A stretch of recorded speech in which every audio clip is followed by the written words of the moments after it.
Israel में supreme court के पंख कटने ही वाले हैं और लोकशाही खतरे में है, जिसकी वजह से लाखों लोग सड़कों पर उतर आए हैं। इस आंदोलन को इजराइल स्प्रिंग का नाम दिया गया है।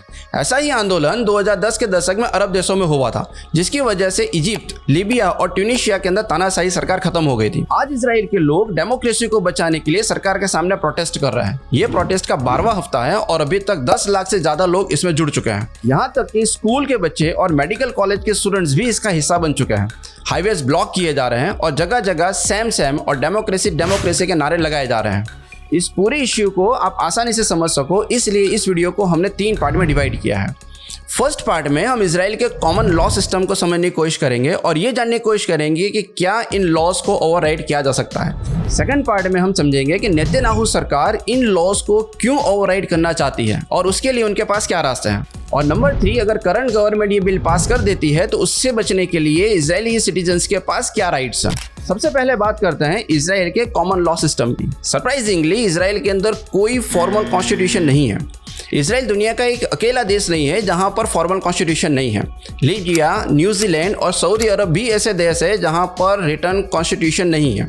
इजराइल में जो करंट कॉन्स्टिट्यूशन है उसके ऊपर Ottoman empire, British sovereignty, German civil law और हलाका का इन्फ्लुएंस है। जिस तरह से मुस्लिम कंट्री में शरिया कानून है, उसी तरह से इजराइल में यहूदियों का धर्म के आधार पर बनाया हुआ कानून हलाका है। 14 मई 1948 में नया देश बनने के बाद 1950 में पहली बार इजराइल में फॉर्मल कॉन्स्टिट्यूशन लिखने की बात हुई थी, लेकिन आज तक वो पोस्टपोन्ड ही होता रहा। इजराइल में जो करंट कॉन्स्टिट्यूशन है उसमें टोटल 613 लॉज है, जिसमें इंपॉर्टेंट कहे जा सके वैसे 40 लॉज ही है। इन 40 लॉज में से 37 लॉज ऐसे हैं जिन्हें नेसेट्स के द्वारा चेंज किया जा सकता है। नेसेट्स एक हिब्रू लैंग्वेज का वर्ड है जिसका मतलब असेंबली होता है। आसान भाषा में आप इसे पार्लियामेंट समझ सकते हैं। कुल मिलाकर 90% बेसिक लॉज ऐसे हैं जिन्हें नेसेट्स के द्वारा बदला जा सकता है। अब सेकंड पार्ट में समझते हैं कि नेतन्याहू सरकार चाहती क्या है। बेसिकली नेतन्याहू खुद एक भ्रष्ट नेता है और अपने पे लगे चार्जेस से बचने के लिए वो सुप्रीम कोर्ट के पावर को कम करके नेसेट्स के पावर को बढ़ाना चाहती है।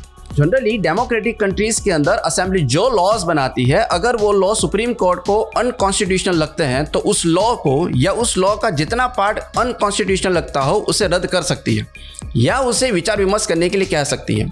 नेतन्याहू सरकार सुप्रीम कोर्ट के इसी अधिकार को छीनना चाहती है। दूसरा, सुप्रीम कोर्ट के चीफ जस्टिस की अपॉइंटमेंट भी वो अपने हाथ में लेना चाहती है, जबकि ये पावर प्रेसिडेंट के पास होता है। अगर शॉर्ट में समझे तो नेतन्याहू सरकार सुप्रीम कोर्ट और प्रेसिडेंट पावर को ग्रेजुअली कम करके नेसेट्स के पावर को बढ़ाना चाहती है।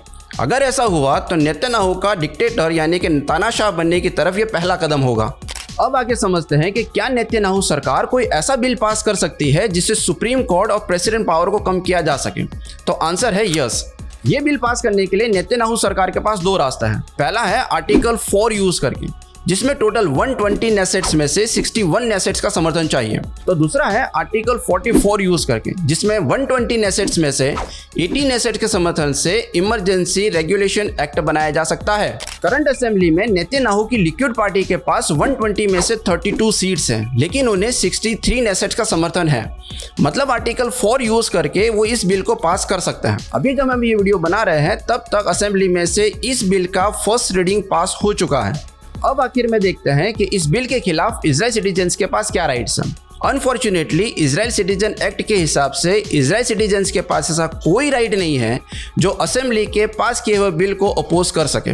तो ऐसे में सिटीजन के पास प्रोटेस्ट करने के अलावा और कोई रास्ता नहीं है, इसीलिए पिछले 12 हफ्तों से ये प्रोटेस्ट चल रहा है। जनरली किसी भी कंट्री में सरकार के सामने जो आंदोलन होते हैं उस आंदोलन में कॉर्पोरेट एग्जीक्यूटिव, बैंकर्स या आर्मी सपोर्ट नहीं करती है, लेकिन इस प्रोटेस्ट को सपोर्ट कर रही है, जिसपे से हम ये समझ सकते हैं कि ये इश्यू कितना गंभीर है। फिलहाल गवर्नमेंट या सिटीजन दोनों में से कोई भी पीछे हटने को तैयार नहीं है। बस देखना यह है कि क्या सिटीजन डेमोक्रेसी को बचा पाएंगे या दुनिया को नेतन्याहू के रूप में अगला तानाशाह देखने को मिलता है। क्या ऐसी ही सिचुएशन आपको दुनिया की किसी और कंट्री में भी दिखाई देती है? अगर हाँ तो कमेंट करके जरूर बताइए। मिलते हैं अगले वीडियो में। धन्यवाद।